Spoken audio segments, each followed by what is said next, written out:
iTeammate, 4 people facing federal charges for what authorities call a conspiracy to steal a massive number of guns in central Indiana. iTeammate first revealed the thefts in a story that we aired about a year ago this month. Now iTeammate's senior investigative reporter Richard Essex explains how police cracked the case. In our story last year, we told you more than 200 high-quality firearms had been stolen from this warehouse. So far, investigators have retrieved 33 of those guns, leaving more than 170 out on the streets.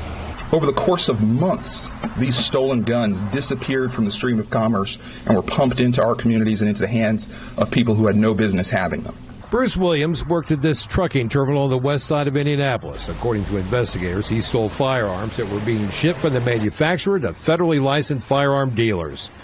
Williams had help from Zachary Doss and Kevin Jones. Both, we are told, are prohibited from having firearms due to previous felony convictions.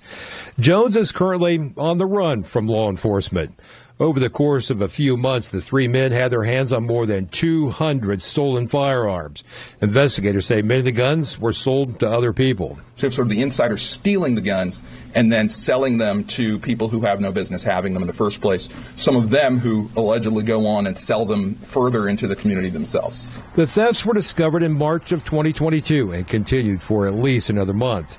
iTeammate told you in our story that 2 rifles valued at over $4,800 each were among the firearms.